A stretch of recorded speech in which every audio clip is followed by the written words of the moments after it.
That's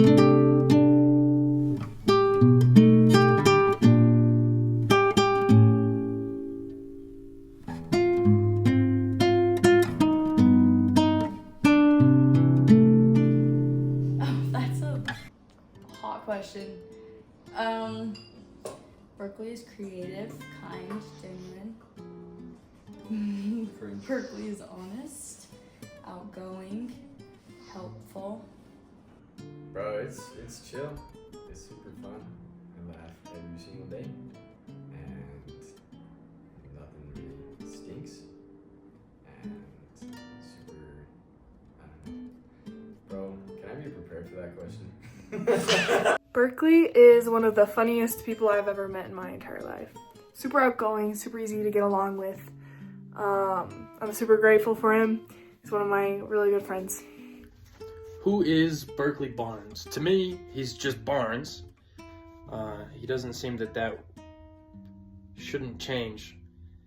He's a great friend. He's loyal. He's honest. He's genuinely goofy. He's one of the most accidentally funny people I know. Berkley Barnes is my bestie since middle school. He is the kind of guy who will do anything for his friends, and he's also the life of every party that he's at.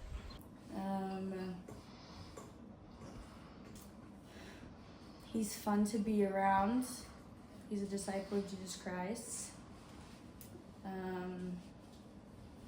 He's humble, he's loving, and he loves everyone around him.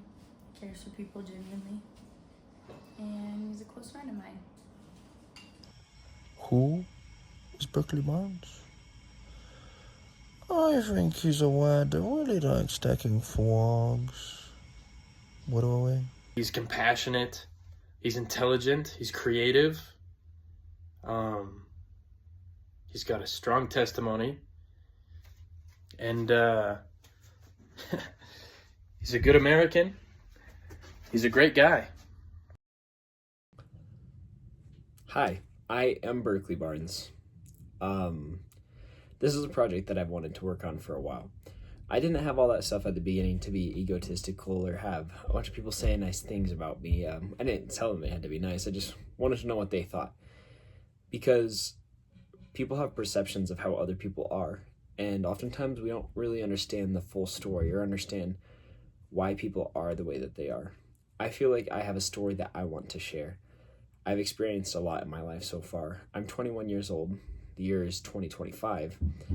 And a lot has happened in my life. I'm not the person that people think I am now. I guess I am the person that people think I am now, but it took a while for me to get there. It wasn't easy. It was really hard. And I want to take you guys through that story just so you can better understand why I am the way I am. It's not going to be easy, but I want a way to record this and keep this because it's important to me.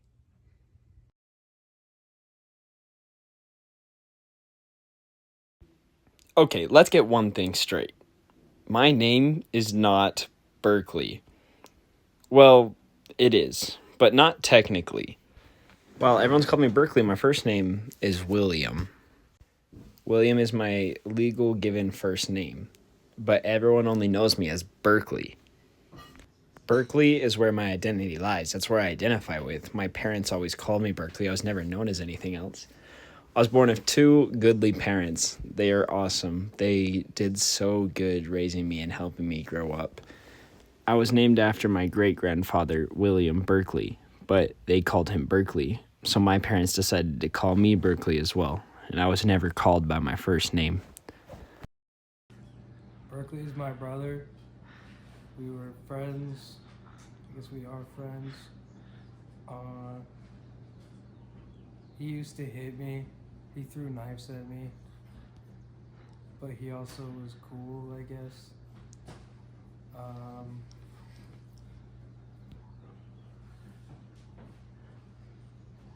He's kind of weird, but like in a chill way, I guess. Bradley was my best friend growing up. We did everything together. We just went on crazy adventures in our own minds and playing with toys and just doing everything. Wherever I was, there was Bradley too. All of my friends, well, Bradley's friends, It was awesome. Not after long, we received another, Bentley. Bentley came into the picture and just added to the fun. It was a triple threat. The three of us were always doing things. Bentley always wanted to be just like me and Brad. But there was always a separation between us. Regardless, Bentley stands to this day to be one of our besties and has made a path for himself and is just doing great things. Berkley's always been like a role model to me. Just with him, like, always being older and, like, going to high school and stuff first, it always made me excited to go to high school. And now that I'm there, like, it makes me want to do more and be more like him. Growing up, I didn't really have, like, a great relationship. I mean, it was good, but I struggled sometimes, like, getting, like, on a deeper level with him because he was always better friends with Bradley. But I feel like now that he's, like, kind of grown up and matured more, that we're even better friends. Yeah. One of the biggest influences on my life was probably games. I loved playing games, just the idea of storytelling and these crazy characters doing things, and all started on the GameCube. Now, this isn't to say that the games themselves actually changed me. It was more the idea of just these stories of these heroes doing things and just saving the world. And I wanted to do that. I wanted to make a difference. I wanted to be that person that was saving the day. I wanted to be in this story. I wanted to have a story to tell others. I wanted to have that. And that was something that stuck with me. I always wanted to be adventurous, but I was oftentimes really scared. I didn't know what I should do or what would be the right moves to make. But I wanted to go and do things. I liked climbing trees. I liked getting into trouble. What was my purpose? I wasn't really sure. How could I be this talkative person when I was so shy?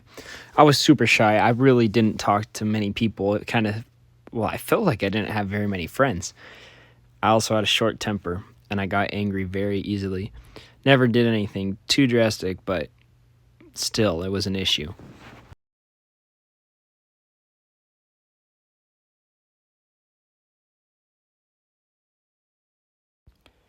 I can still remember one of the first times I had a crush on a girl. I was about 8 or 9 years old. I will be switching the names of girls for the sake of privacy, but there was this new girl in town, and I was infatuated with her, so I spent all my time writing this note. The note read simply, "Hey, I think you're cool. I was wondering if maybe you wanted to be friends." I wasn't necessarily looking for romance, but I just wanted to have this friendship. I handed her the note and waited for a response patiently. I wasn't really sure what I wanted or what I was even expecting, but when I finally got that note back, it read, "Berkley, we can be friends, but only on Mondays and on Wednesdays." I was excited. I could not wait. Even though it was only on Mondays and Wednesdays, which, looking back, is kind of weird. Like, what kind of friendship is that? Only on Mondays and Wednesdays? Friendship should be, like, every day. I didn't really care. I was just excited. Eventually, I moved on, though, and I didn't think much of it. But there was always just this idea looming that one day, I'll get married. One day, I'll have a family of my own, and that's something I really looked forward to. I really wanted that for myself. And I always just had this idea of, well, you just got to find a girl that might like me one day. The process wasn't as easy as I initially thought it would be. In our story, we're going to jump to when I was about 11 or 12, because believe it or not, I got a girlfriend. I probably shouldn't have. I justified it as well, we're not dating, she's just my girlfriend. But then that girlfriend led into a second, and then a third. So, we're going to talk about these 3 chapters, because I just didn't know what to do. I was literally dating them all at the same time. Not that it mattered, because we weren't going on dates. It was just a silly little thing as kids. However, dating one of these 3 actually helped me make a lot of life decisions going forward and affecting my life. So the first one is pretty simple. Nothing too crazy. We were texting each other. We never even lived by each other. I think I barely even saw her in person. It was all over text.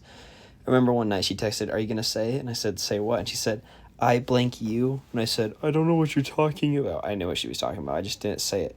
And I was scared. And nothing really came from it. And then we ended it, and it was fine.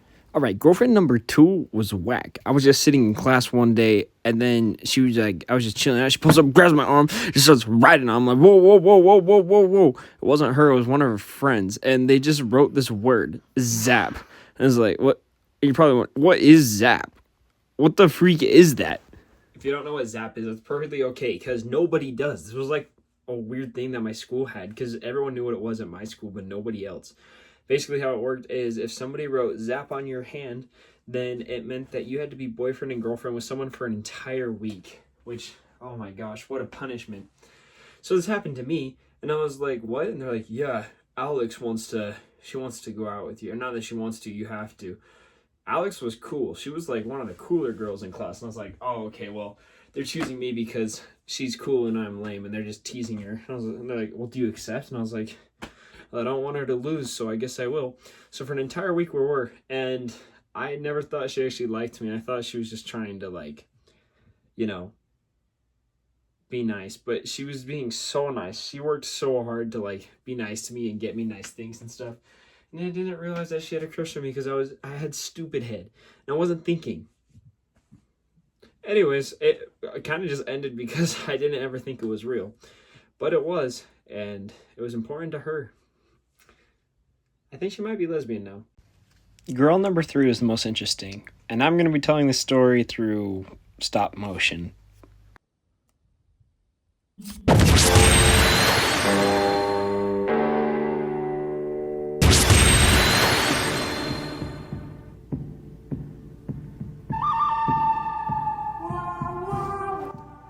What do you think you're doing reading that book? Do you even know what that is?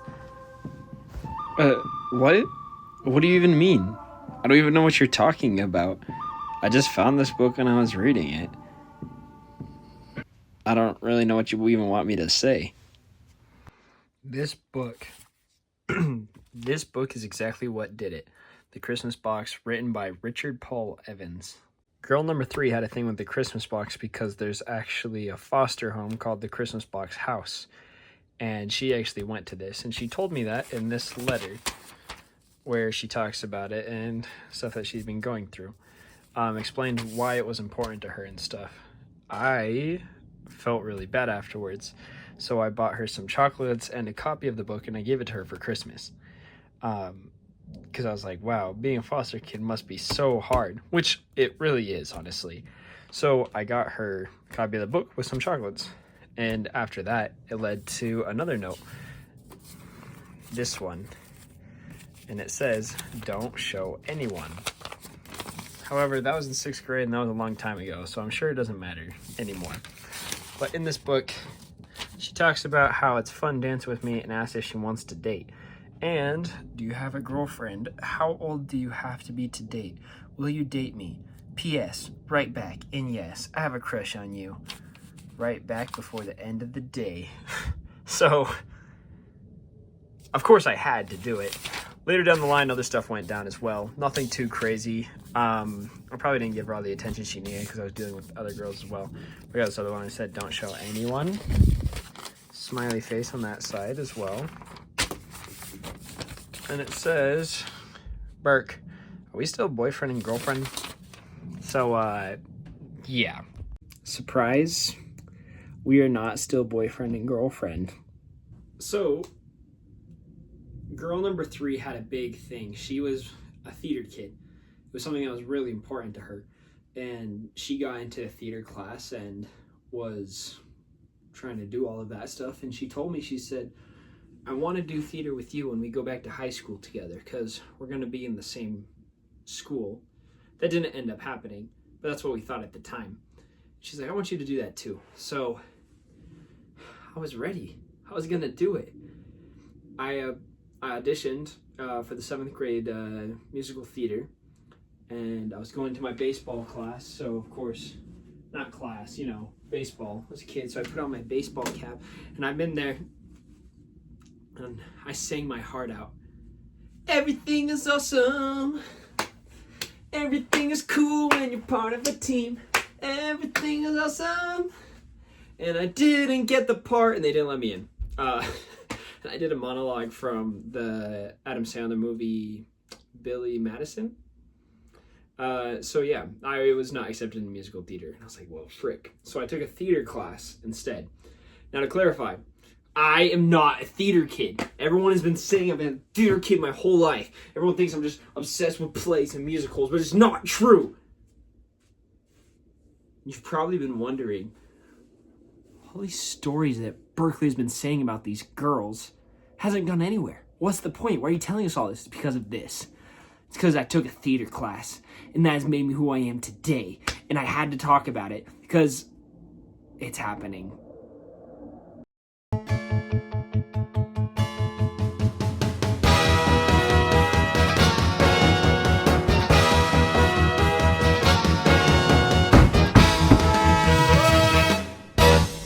Get your big, bright, beautiful world. I'm happy where I am, but no can see. I do not know the words, but I'll read this drinking song. Shrek changed my life.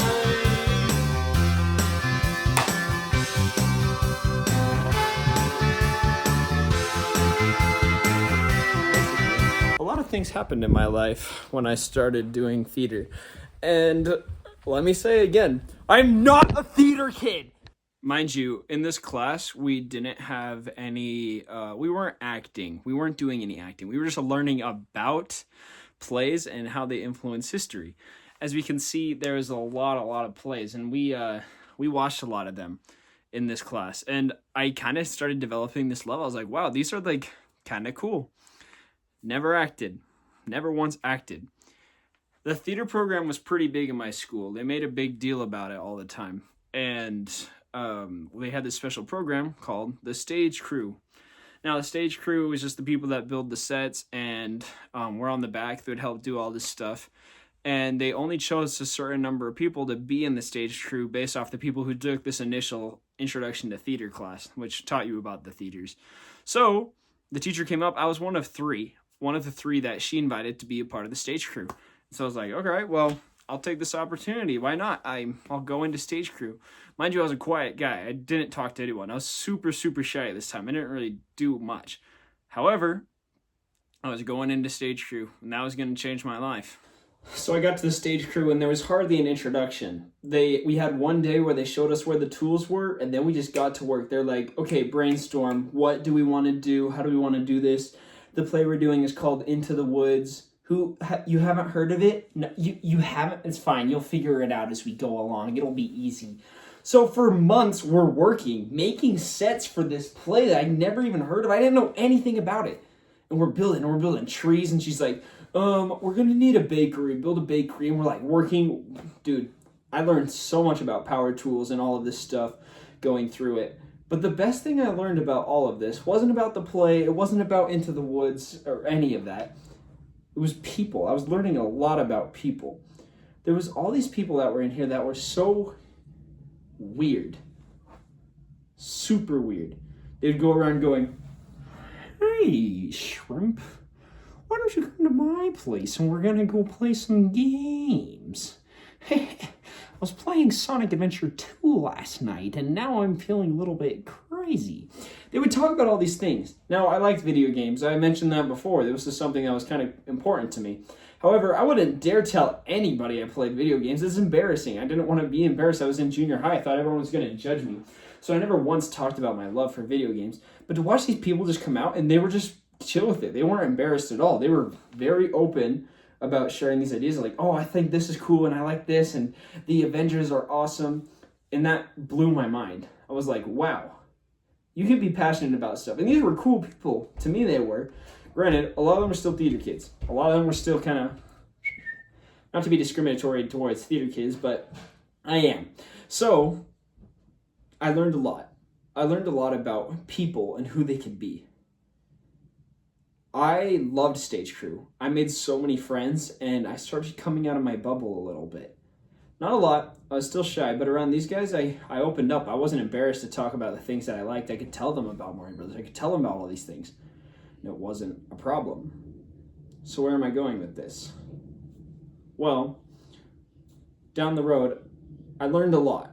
I learned a lot about plays, I learned a lot about theater, I learned a lot about Into the Woods I did not need to know about, but I learned a lot. Going into the next year, we were getting a new teacher, and her name fit the title. The new theater teacher's name was Mrs. Gayness. That sounds like a pretty perfect theater teacher name if you ask me. Mrs. Gayness, what the... Where do they find these people? Didn't mean to name drop. She was a very nice person. She was a brand new teacher, and she was just trying to figure it all out. But it was obviously very different in contrast to the professional stuff it felt like we were doing before, and now it was new. And I did not like stage crew. I was not having a good time with it. They just let anybody in there. It wasn't a special thing, and I was just having not a good time. This went from being one of my favorite classes to my least favorite. So I wasn't going to waste all my time. This was an extracurricular that took a lot of time. You were basically spending hours and hours every day working on this, and I didn't want to do that if I wasn't having a good time to it. So I went and met with a counselor. Just here? What can I do you for?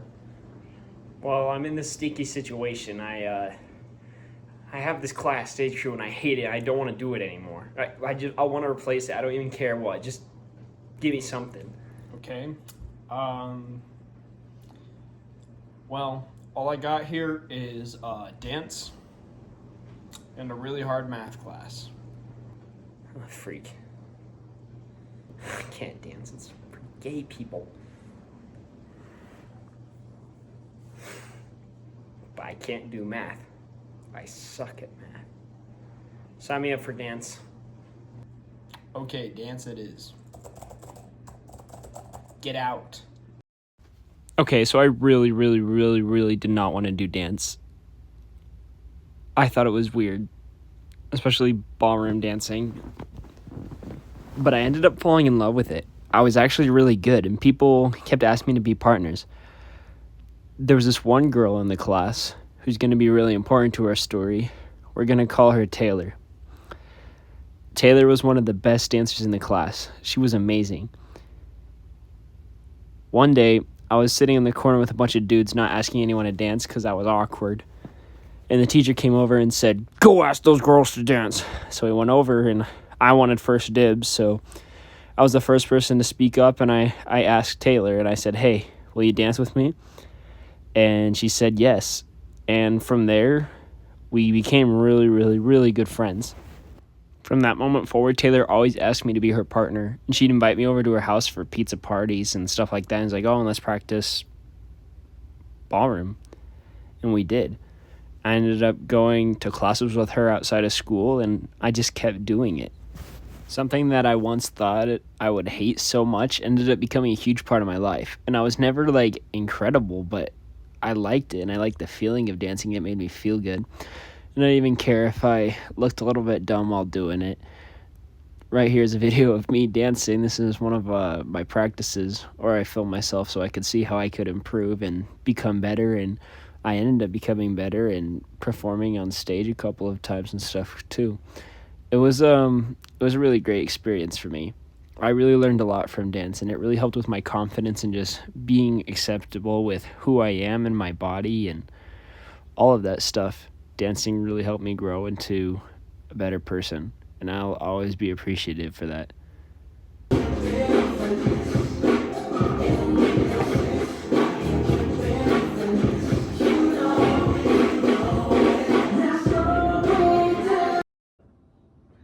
My brother Berkley has, for as long as I can remember, he's had a passion for singing and dancing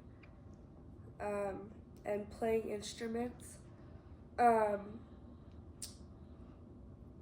Berkeley's always so fun to be around, and in the house when it's always chaotic, there's always Berkley in the background playing his guitar, ukulele, and singing a song. And I really enjoy it. I have so many memories singing with Berkley, even though he's a lot better than I am. Singing with him, country swinging with him, him trying to teach me stuff that I can't ever do, but he still tries and he has patience. And I love that about him.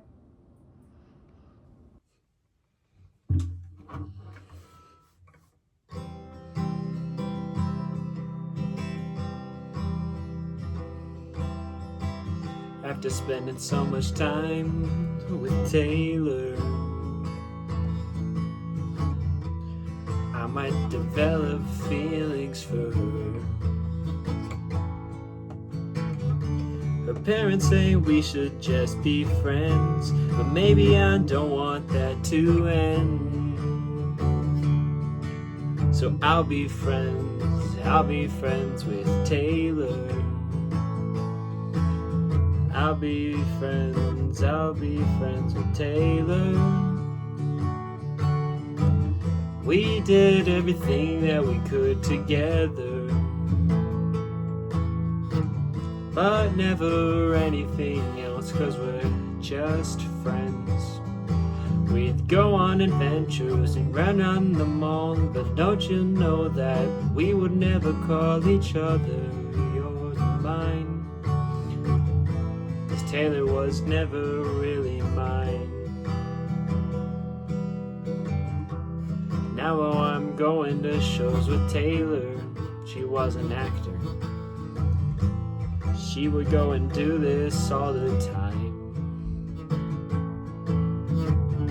I became really close with the family, and that's so. I was basically one of them. Taylor, she was my bro.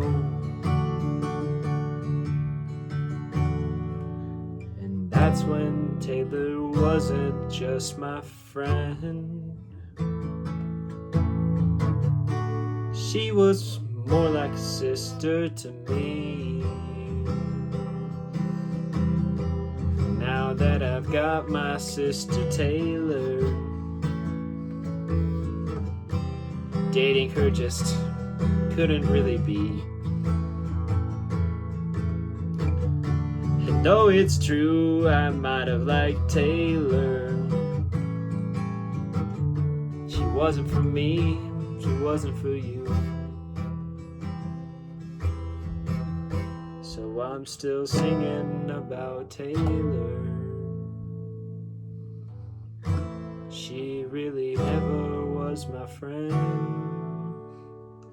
but now she's family, and that's just how it should be.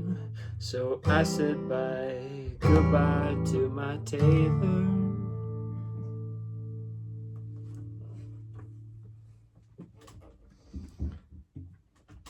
Taylor was really important to me, but we never went anywhere. We just kept it the way it should be, as friends.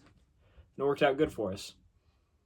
I am really grateful for her, though, because I was able to learn about dance and more about myself, and we really were really good friends. I'd go and watch her in plays all the time, and even some of her family members and cousins and stuff. It was a big deal, and I learned to love a lot more of theater from her.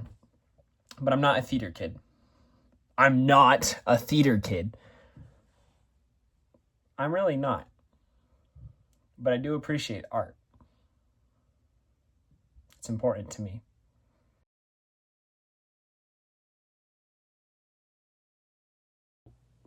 This part of the story is a little bit whack, let me tell you. You see, I was going into high school, and, well, I had this little thing going on in my life. I was thinking, wow, I feel like I'm the only guy here who hasn't even kissed a girl yet. I'm almost 16 and I haven't kissed a girl yet. What am I doing? What am I doing? So I had a plan. I started up this little system. 3 girls at a time. I decide which one I like. I tell them that I like them. They say, I don't like you, and I go, that's okay, and then I move on. And I just kept doing this over and over and over again. Not super important to the story. But what is important to know was I was interested. One day I was riding on the school bus and we were playing Truth or Dare. And I got a dare. I had to text the most recent girl I was texting in my contacts and tell her M-O question mark, meaning make out. She responded and she said, What does M-O mean? Morning overcast? Is that what it means?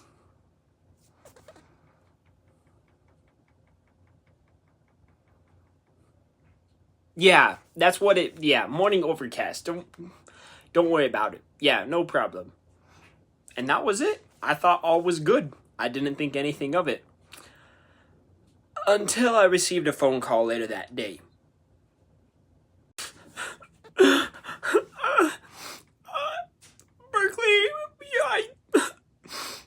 I don't even know what to say right now, because frankly, I feel like I really developed feelings for you over the summer. And like, I just can't even with you right now. You're just such a player. You are a player. Those words sunk into my mind. You are a player. I was distraught, frankly. I didn't want to be a player. I didn't even know what that really meant. But I hurt her. I hurt this girl. We will call her Kat. I hurt Kat. She brought something to my attention that was a problem that I hadn't even realized. But love stinks. And it hurts. Pretty bad, actually. She didn't talk to me for about 5-6 years. I would apologize, but it was always the same response every time. I'm not mad. It's fine. I forgive you. But I'm also not going to talk to you, and we're not going to be friends like we were before. Nope. Eventually, after those 5 or 6 years, this is pretty recent actually, we have made up, and we are friends, and we do hang out again, which is good. But I'll never forget about what had happened, and I did feel horrible. And those words of being called a player, that was the first time, is when Kat called me it. But it was not the last time. And I was called a player many times after that. And that's going to lead into our biggest story